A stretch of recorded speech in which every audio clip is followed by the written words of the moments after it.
Welcome back to Wuthering Heights. Now we are on Chapter 2. Okay, Chapter 2. Yesterday afternoon, actually, sorry, I have my retainers in. Bad idea. Yesterday afternoon set in misty and cold. I had half a mind to spend it by my study fire, instead of wading through heath and mud to Wuthering Heights. On coming up from dinner, however, N.B. I dined between 12 and 1 o'clock.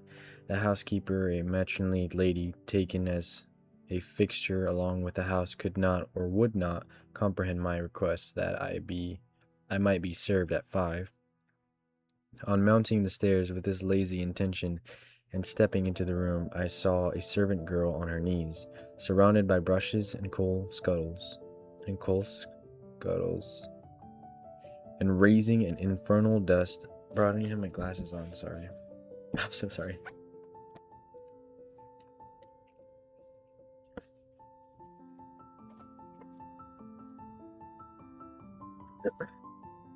There we go. And raising an infernal dust as she extinguished the flames with heaps of cinders. This spectacle drove me back immediately. I took my hat and after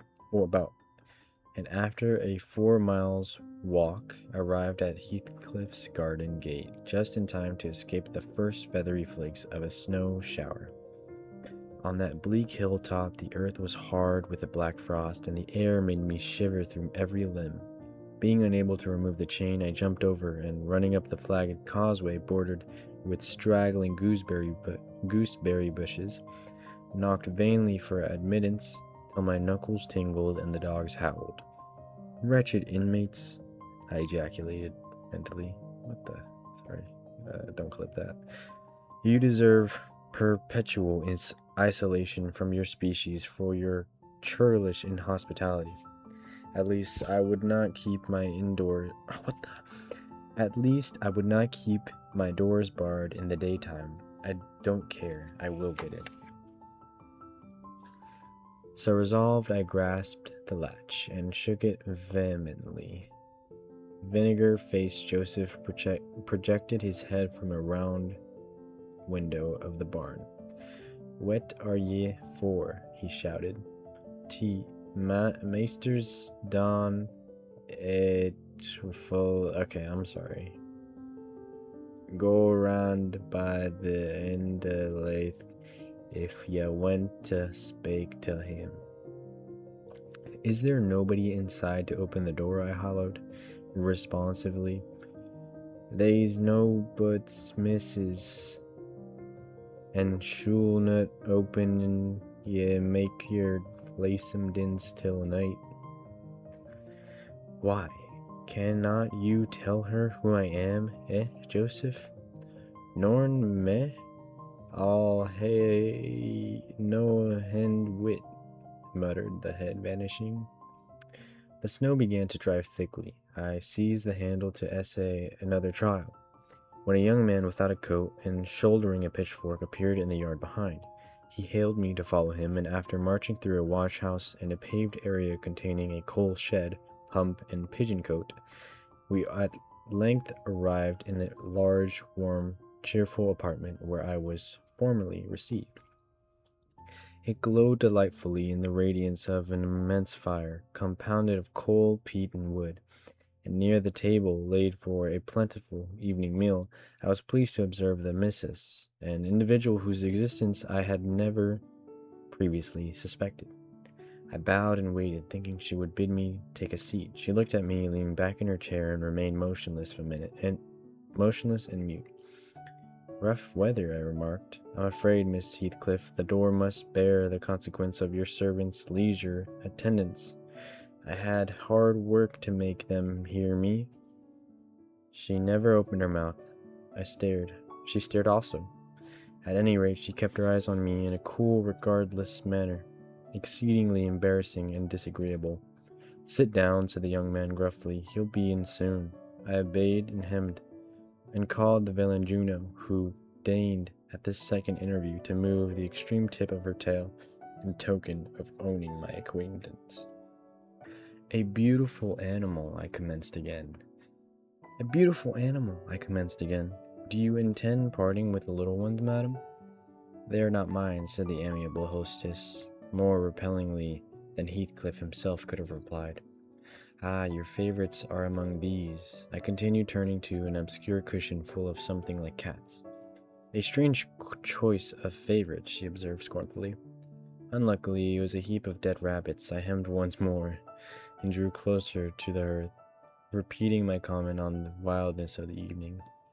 You should not have come out, she said, rising and reaching from the chimney-piece two of the painted canisters.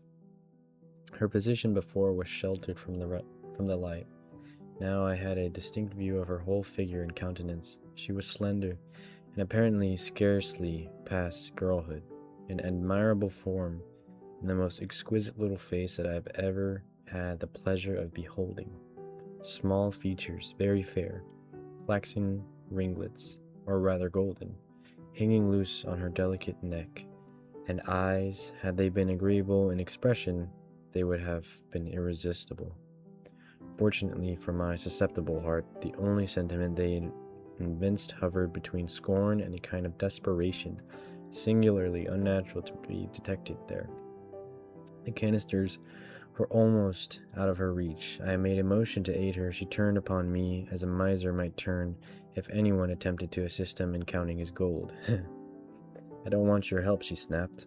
I can get them for myself. I beg your pardon, I hastened to reply. Were you asked to tea? She demanded, tying an apron over her neat black frock and standing with a spoonful of the leaf poised over the pot. I shall be glad to have a cup, I answered. Were you asked? She repeated. No, I said, half smiling. You are the proper person to ask me. She flung the tea back, spoon and all, and resumed her chair in a pet. Her forehead corrugated, and her red underlip pushed out, like a child's ready to cry.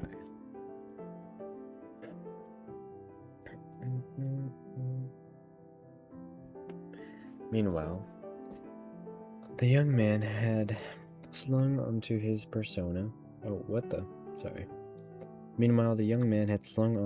person a decidedly shabby upper garment, and erecting himself before the blaze, looked down on me from the corner of his eyes for all the world as if there were some mortal feud unavenged between us. I began to doubt whether he were a servant or not. His dress and speech were both rude, entirely devoid of the superiority observable in Mr. and Mrs. Heathcliff. His thick brown curls were rough and uncultivated. His whiskers encroached sparishly over his cheeks, and his hands were embrowned like those of a common laborer. Still, his bearing was free, almost haughty, and he showed none of a domestic's assiduity in attending on the lady of the house. In the absence of clear proofs of his condition, I deemed it best to abstain from noticing his curious conduct, and 5 minutes afterwards the entrance of Heathcliff relieved me, in some measure, from my uncomfortable state. You see, sir, I am come, according to promise, I exclaimed, assuming the cheerful, and I fear I shall be weather-bounded for half an hour, if you can afford me shelter during that space. Half an hour, he said, shaking the white flakes from his clothes. I wonder you should select the thick of a snowstorm to ramble about in. Do you know that you run a risk of being lost in the marshes? People familiar with these moors often miss their road on such evenings, and I can tell you there is no chance of a change at present. Perhaps I can guide you among your lads, and he might stay at the Grange till morning. Could you spare me one? No, I could not. Oh, indeed. Well, then, I must trust to my own sagacity. Umph. Are you going to make to the tea? Demanded he of the shabby coat, shifting his ferocious gaze from me to the young lady. Is he to have any? She asked, appealing to Heathcliff. Get her ready, will you? Was the answer, uttered so savagely that I started. The tone in which the words were said revealed a genuine bad nature. I no longer felt inclined to call Heathcliff a capital fellow. When the preparations were finished, he invited me with, "Now, sir, bring forward your chair." And we all, including the rustic youth, drew round the table, an austere silence prevailing while we discussed our meal. I thought, if I had caused the cloud, it was my duty to make an effort to dispel it. They could not every day sit so grim and taciturn, and it was impossible, however ill-tempered they might be, that the universal scowl they wore was their everyday countenance. "It is strange," I began, in the interval of swallowing one cup of tea and receiving another. "It is strange how custom can mold our tastes and ideas. Many could not imagine the existence of happiness in a life of such complete exile from the world as you spend, Mr. Heathcliff. Yet I'll venture to say that, surrounded by your family and with your amiable lady as the presiding genius over your home and heart—" "My amiable lady?" he interrupted, with an almost diabolical sneer on his face. "Where is she, my amiable lady?" "Mrs. Heathcliff, your wife, I mean." "Well, yes. Oh, you would intimate that her spirit was taken the post of a ministering angel and guards the fortune of Wuthering Heights even when her body is gone, is that it?" Perceiving myself in a blunder, I attempted to correct it. I might have seen there was too great a disparity between the ages of the parties to make it likely that they were man and wife. One was about 40, a period of mental vigor at which men seldom cherish the delusion of being married for love. By girls, that dream is reserved for the solace of our declining year. The other did not look 17. Then it flashed upon me. The clown at my elbow, who is drinking his tea out of a basin and eating his bread with unwashed hands, may be her husband, Heathcliff, Jr. Of course. Here is the consequence of being buried alive. She has thrown herself away upon that door. She has thrown herself away upon that boor from sheer ignorance that better individuals existed. A sad pity. I must beware how I cause her to regret her choice. The last reflection may seem conceited. It was not. My neighbor struck me as bordering on repulsive. I knew, though through experience, that I was tolerably attractive. "Mrs. Heathcliff is my daughter-in-law," said Heathcliff, corroborating my surmise. He turned, and as he spoke, a peculiar look in her direction, a look of hatred, unless he has a most perverse set of facial muscles that will not, like those of other people, interpret the language of the soul. "Ah, certainly, I see now. You are the favored possessor of the beneficent fairy," I remarked, turning to my neighbor. This was worse than before. The youth grew crimson and clenched his fist with every appearance of a meditated assault. But he seemed to recollect himself presently and smothered the storm in a brutal curse, muttered on my behalf, which, however, I took care not to notice. "Unhappy in your conjecture, sir?" observed my host. "We neither of us have the privilege of owning your good fairy. Her mate is dead. I said she was my daughter-in-law, therefore she must have married my son. And this young man is not my son, assuredly." Heathcliff smiled again, as if it were rather too bold a jest to attribute to... Heathcliff smiled again, as if it were rather too bold a jest to attribute the paternity of that bear to him. "My name is Hareton Earnshaw," growled the other, "and I'd counsel you to respect it." "I've shown no disrespect," was my reply, laughing internally at the dignity with which he announced himself. He fixed his eye on me longer than I cared to return the stare, for I fear I might be tempted either to box his ears or render my hilarity audible. I began to feel unmistakably out of place in that pleasant family circle. The dismal spiritual atmosphere overcame and more than neutralized the glowing physical comforts around me, and I resolved to be cautious how I ventured under those rafters a third time. The business of eating being concluded, and no one uttering a word of sociable conversation, I approached a window to examine the weather. A sorrowful sight I saw, dark night coming down prematurely, and sky and hills mingled in one bitter whirl of wind and suffocating snow. I don't think it's possible for me to get home now without a guide, I could not help exclaiming. The roads will be buried already, and if they were bare, I could scarcely distinguish a foot in advance. Hareton, drive those dozen sheep into the barn porch. They'll be covered if left in the fold all night, and put a plank before them, said Heathcliff. How must I do? I continued, with rising irritation. There was no reply to my question, and on looking around, I saw only Joseph bringing in a pail of porridge for the dogs, and Miss Heathcliff leaning over the fire, diverting herself with burning a bundle of matches which had fallen from the chimney-piece as she resorted to the tea canister to its place.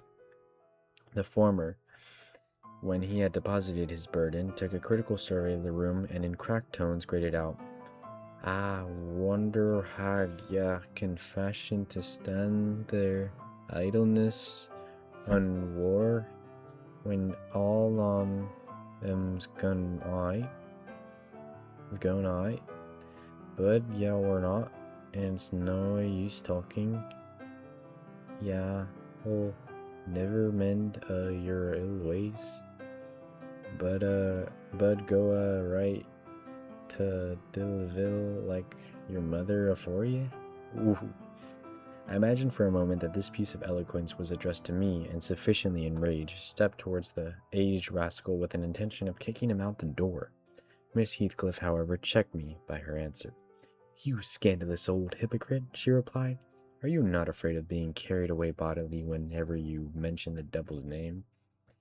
I want you to refrain from provoking me, or I'll ask your abduction as a special favor. Stop. Look here, Joseph," she continued, taking a long, dark book from a shelf. "I'll show you how far I progressed in the black art.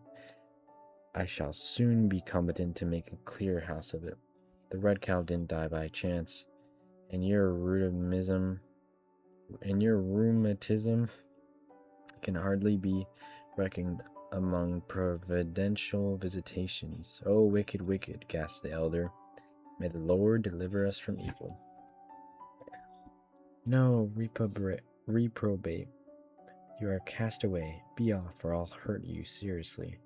I'll have you all modeled in wax and clay, and the first who passes the limits I fix I'll not say what he shall be done to, but you'll see.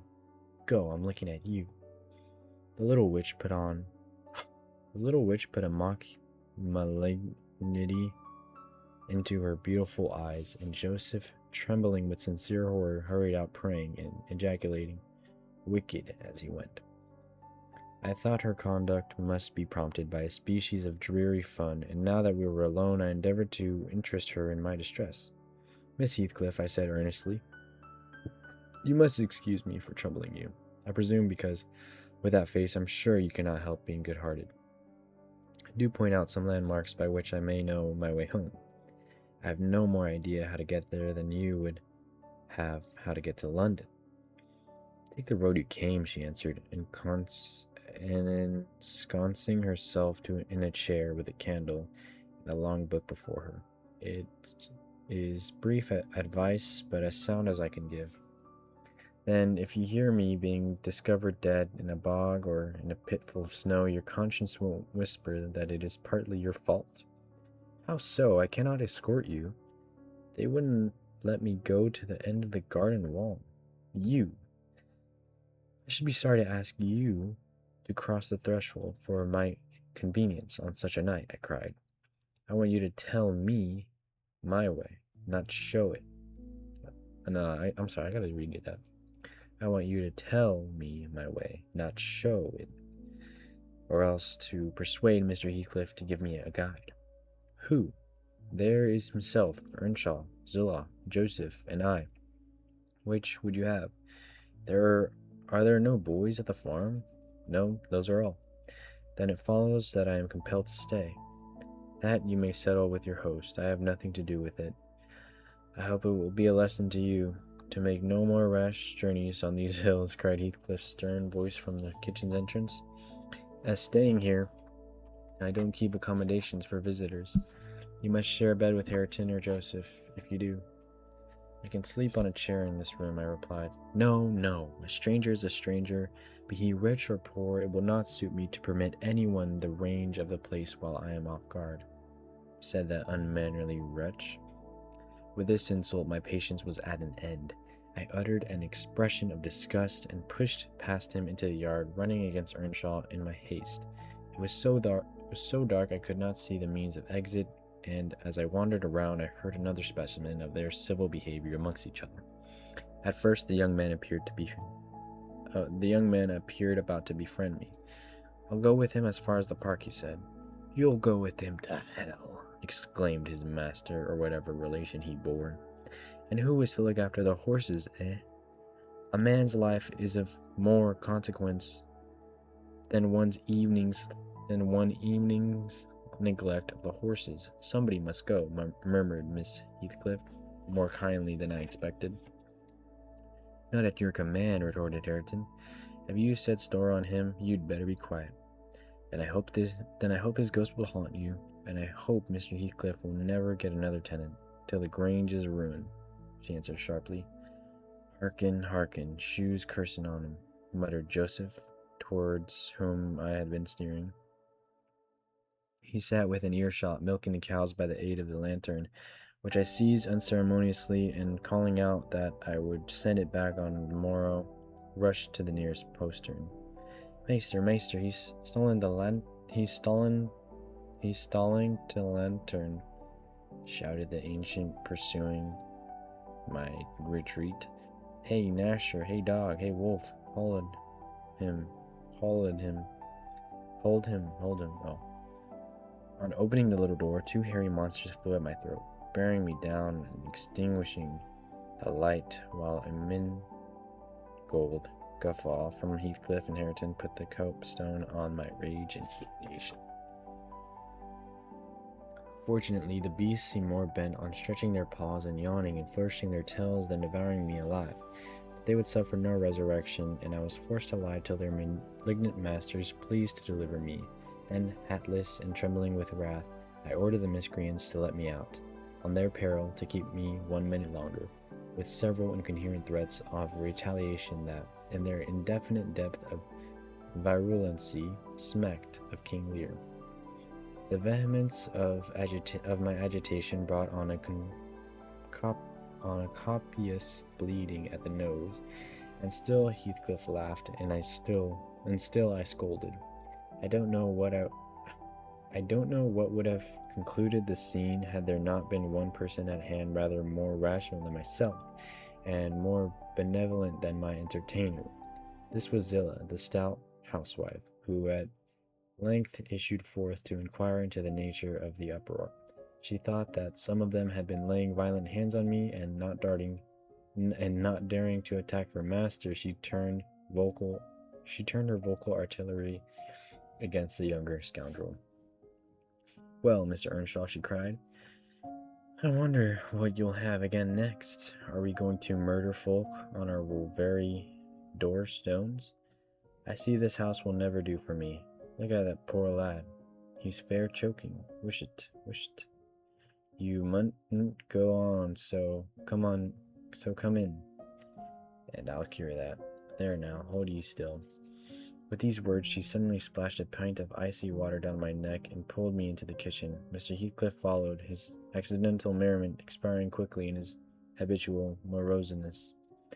I was sick exceedingly, and dizzy and faint, and thus compelled, perforce, to accept lodging under his roof. He told Zillah to give me a glass of brandy, and then passed on to the inner room, while she condoled with me on my sorry predicament, and having obeyed his orders, whereby I was somewhat revived, ushered me to bed. End of chapter 2. Sorry if that reading was a little bit chopped. Yeah, it's kind of late. Yeah, and I'm gonna go to bed now. So, hope you liked it, and I love you.